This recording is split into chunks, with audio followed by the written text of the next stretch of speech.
Assalamualaikum warahmatullahi wabarakatuh. Alhamdulillahi rabbil alamin. Alhamdulillahi alladhi nahmaduhu wa nasta'inuhu wa nastaghfiruh wa na'udzu bihi min shururi anfusina wa sayyiati a'malina. May yahdihillahu fala mudilla lahu wa may yudlil fama lahu min had. Wa asyhadu an la ilaha illallah wahdahu la syarika lah. Wa asyhadu anna sayyidana wa nabiyyana Muhammadan abduhu wa rasuluh salawatu rabbi wa salamuhu alaihi wa ala alihi wa sahbihi wa man tabi'ahum bi ihsanin ila yaumiddin, amma ba'd. Para pemirsa dimuliakan oleh Allah Tabaraka wa Ta'ala, pada kesempatan ini insyaAllah Ta'ala kita kembali mengkaji salah satu bagian dari sirah Rasulullah SAW. Kali ini kita akan membahas tentang keislaman salah satu sahabat yang paling mulia sekaligus paman Rasulullah SAW, yaitu Hamzah ibnu Abdul Muttalib al-Hashimi al-Qurashi radhiyallahu ta'ala. Sebagaimana kita ketahui bersama bahwa Hamzah ibnu Abdul Muttalib adalah salah seorang sahabat yang paling dicintai oleh Rasulullah SAW. Selain beliau adalah paman Rasulullah SAW, juga sekaligus sebagai saudara sepersusuan dan sahabat seperjuangan, bahkan sahabat sejati sejak kecil.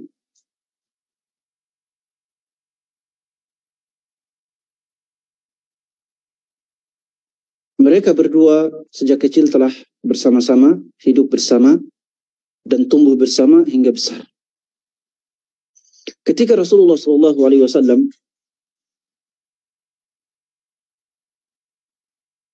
diangkat menjadi Nabi dan Rasul dan diperintahkan oleh Allah Tabaraka wa Ta'ala agar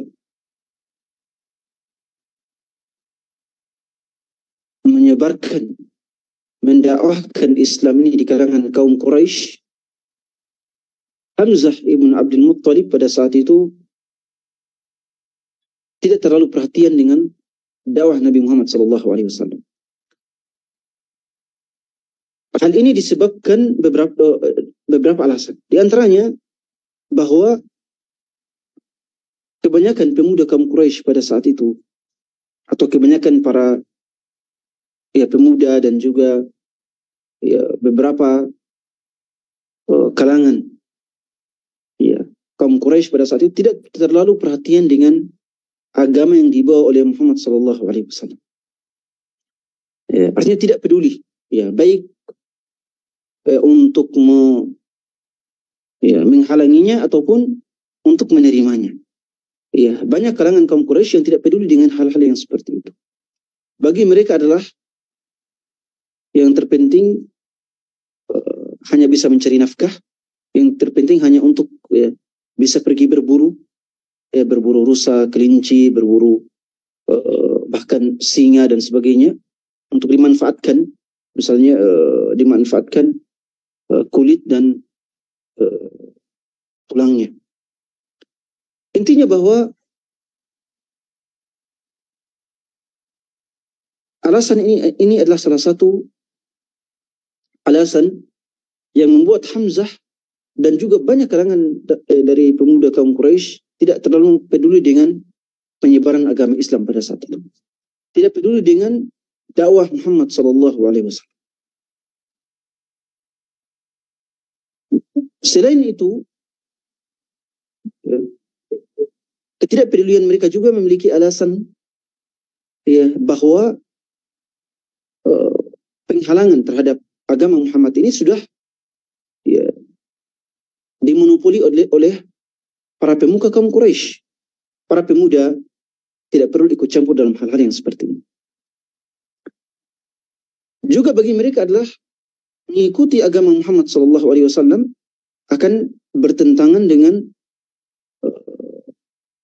ajaran sekaligus perintah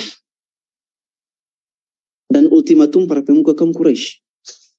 Hal ini juga menjadikan banyak pemuda kaum Quraisy sama sekali tidak peduli dengan Islam, baik kepedulian untuk menerima ataupun kepedulian untuk menolak dan menentangnya.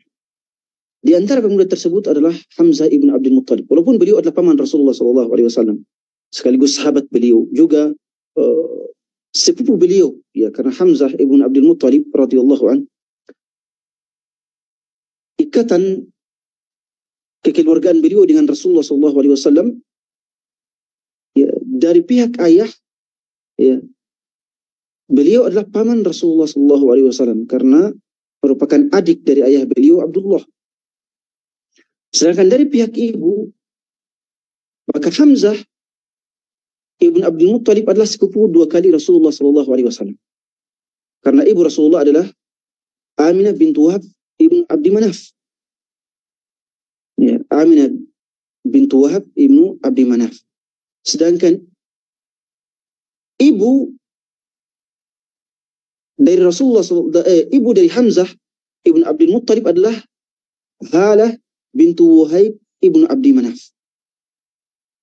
Jadi kakek Rasulullah SAW dari pihak ibunya, nenek Rasulullah SAW dari pihak ibunya, dan nenek Hamzah dari pihak ibunya itu bersaudari.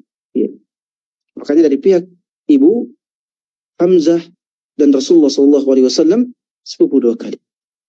Kedekatan inilah yang menjadikan, ya, mereka berdua akrab, baik saat masih kecil, bahkan saat kenabian, dan pun ketika Hamzah masuk Islam, dan ketika mereka berhijrah ke kota Yathrib yang kemudian berubah nama menjadi Madinah Rasulullah SAW. Hamzah ibn Abdul Muttalib memiliki profesi, ya, atau profesi kesehariannya adalah berburu. Ini sudah populer bagi beliau. Makanya beliau tidak terlalu perhatian dengan apa yang terjadi kota Mekah, tidak terlalu perhatian dengan dakwah Muhammad SAW, tidak terlalu perhatian dengan penintangan pemuka Quraisy terhadap dakwah Muhammad SAW. Tetapi sikap ketidakpedulian beliau ini kemudian hari berubah 180 derajat, ya, dan perubahan ini menjadi faktor utama keislaman beliau radhiyallahu taala.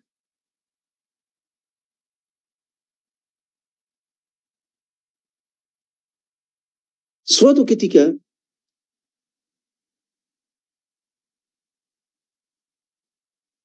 Rasulullah SAW duduk di bawah Bukit Safa. Ya, Bukit Safa sekarang ya sudah masuk di dalam area Al-Masjidul Haram.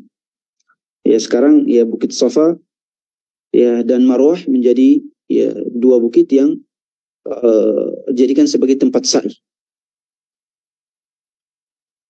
Bukit Safa zaman sekarang sudah masuk dalam area Masjidil Haram, walaupun ya secara hukum keduanya tetap berada di luar area Masjidil Haram, di luar area masjid. Ya, tetapi kalau dilihat dari tempatnya seakan-akan, ya, dia sudah masuk dalam area masjid. Tapi pada hakikatnya sampai sekarang pun sebenarnya hukum Safa dan Marwah itu tetap di luar area masjid, tetap di luar area masjid, walaupun secara bangunan sudah masuk dalam masjid. Ya.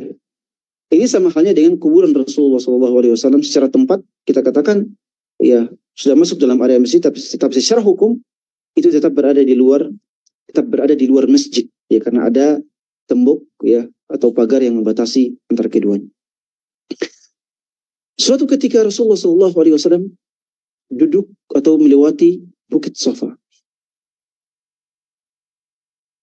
Hal ini terjadi pada tahun ke-6 setelah kerasulan, ya, kenabian Rasulullah SAW, tepatnya pada tahun 46, ya, tahun ke-46 dari usia Rasulullah SAW.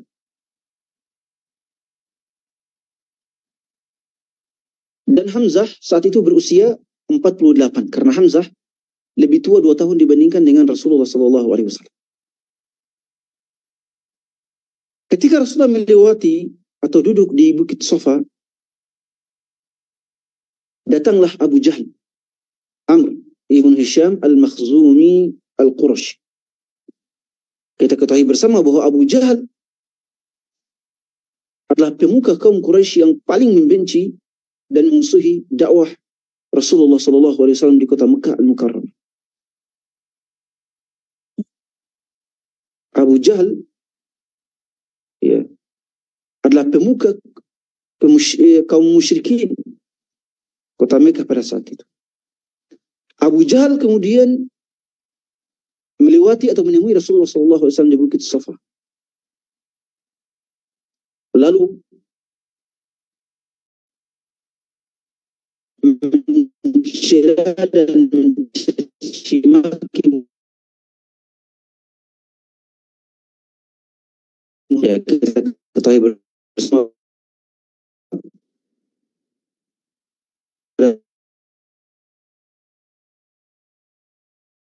lebih baik pun ya, pada zaman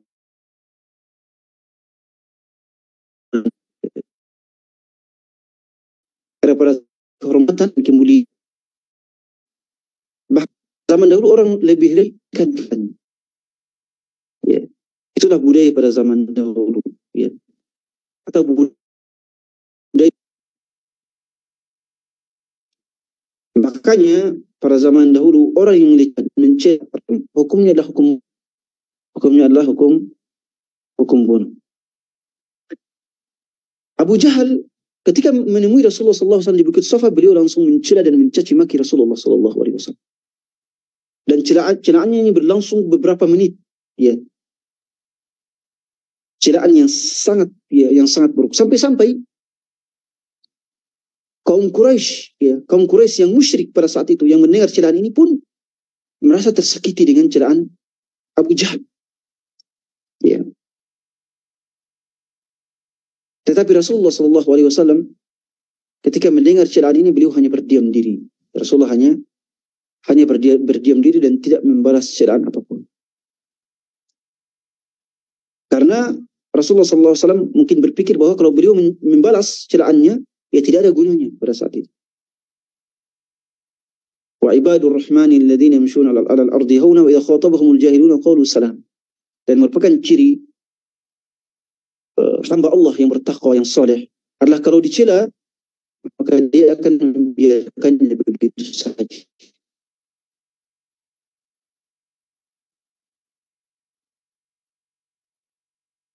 Tetapi celaan ini didengar oleh kaum Quraisy yang lain yang tinggal atau yang memiliki rumah di dekat Bukit Safa. Karena pada saat itu di Bukit Safa itu belum ada perumahan yang banyak. Masih ya ada perumahan, tapi ya rumah cuma satu-satu. Perumahan pada zaman dahulu adalah perumahan itu terletak di pelataran Ka'bah yang sekarang.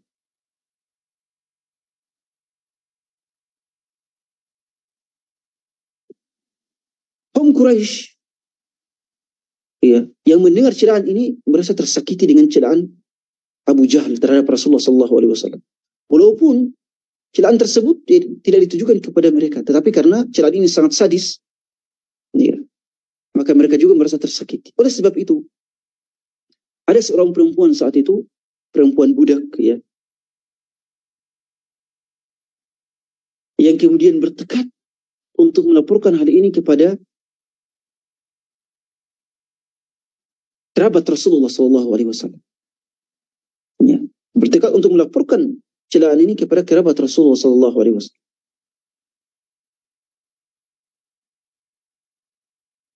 Saat itu Abu Jahal setelah selesai mencela dan mencaci maki Rasulullah, dia kemudian turun ke Ka'bah dan ya berkumpul dengan para pemuka Quraisy yang lain.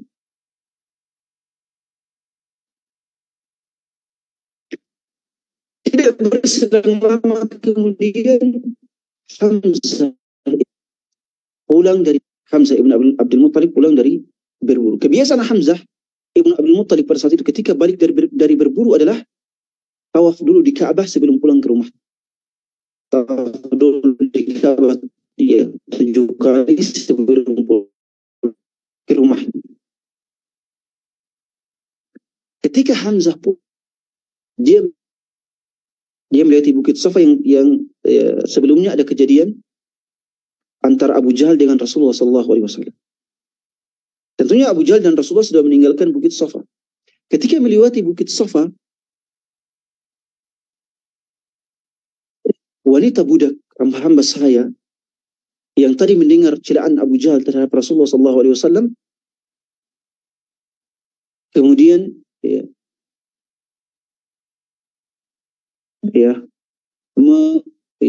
istilahnya memberhentikan Hamzah. Dan kemudian menceritakan apa yang terjadi antara Muhammad SAW. Menceritakan semua yang terjadi. Ketika mendengar bahwa Abu Jahal mencaci maki ini sadis kepada Rasulullah SAW, kepada Muhammad yang merupakan kemenakannya, yang merupakan saudara sepersusuannya, yang merupakan sepupu dua kalinya dari pihak ibunya, maka Hamzah kemudian naik pitam, langsung marah kepada Abu Jahal. Tega-teganya Abu Jahal sampai mencela keponakan saya, sampai mencaci maki sepupu saya, bahkan mencaci maki saudara sepersusuan saya. Maka pada saat itu Hamzah ibn Abdul Muttalib langsung bergegas menuju Ka'bah untuk menemui Abu Jahal. Saat itu sampai-sampai Hamzah tidak tawaf pada saat itu. Sampai-sampai melupakan tawaf yang merupakan ritualnya setiap kali pulang dari berburu. Itu lantaran kemarahan yang sangat besar.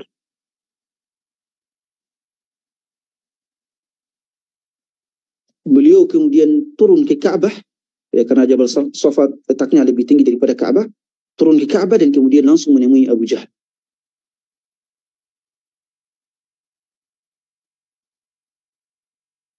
Ketika menemui Abu Jahal,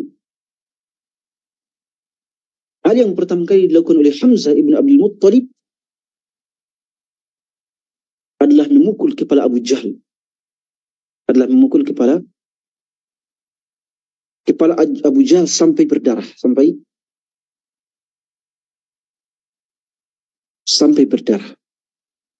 Abu Jahal ketika dipukul sudah sadar, langsung tahu bahwa ini pukulan ini adalah sebagai balasan dari caci maki.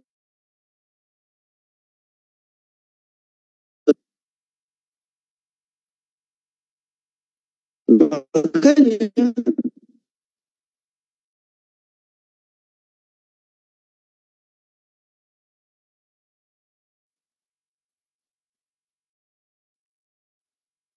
Abu Jahal, orang-orang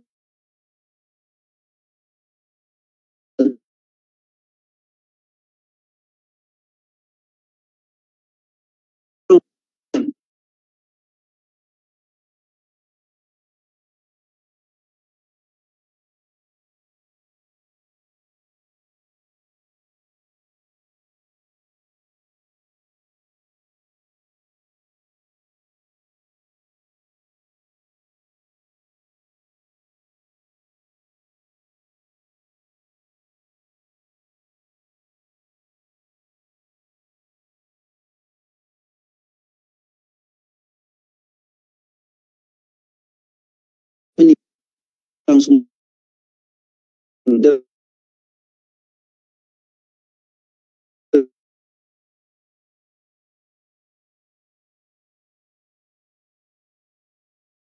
langsung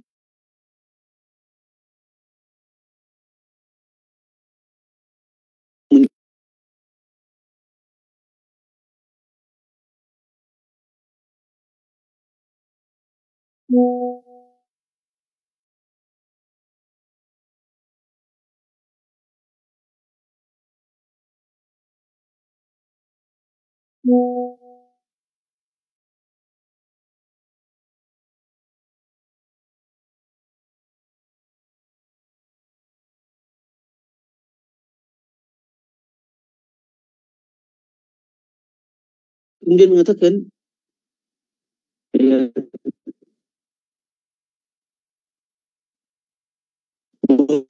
saya telah bersaksi bahwa adalah suatu kebenaran mengikuti Allah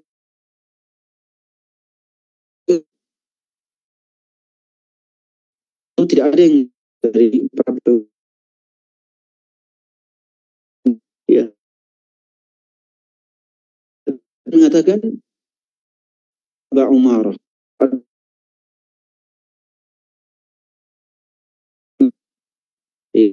telah mencaci maki kemudian pada saat pulangnya ya ke rumah dalam keadaan memikirkan perkataannya tadi, karena Hamzah sekarang belum masuk Islam.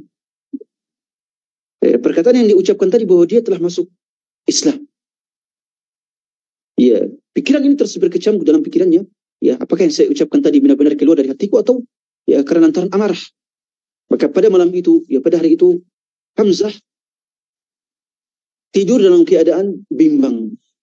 Ya, apalagi ya dikisahkan dalam sirah Ibnu Ishaq dan lainnya bahwa pada saat itu syaitan terus menggoda Hamzah ibn Abdul Muttalib terkait dengan ucapannya pada saat itu. Ya, apakah dia akan melanjutkan masuk Islam atau ya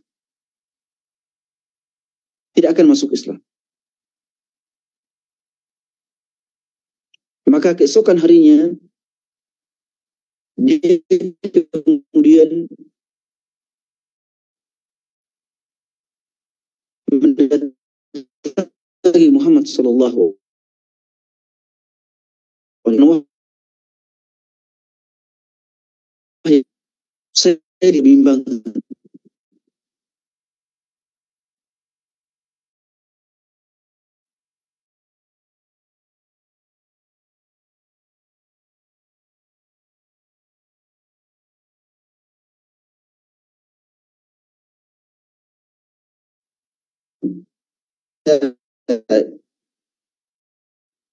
Ikut agama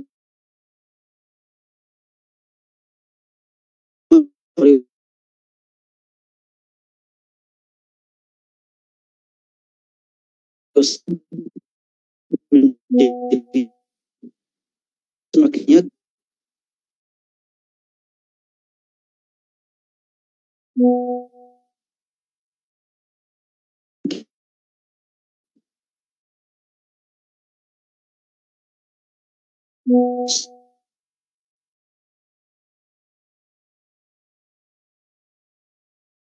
Beliau Rasul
apakanlah agama.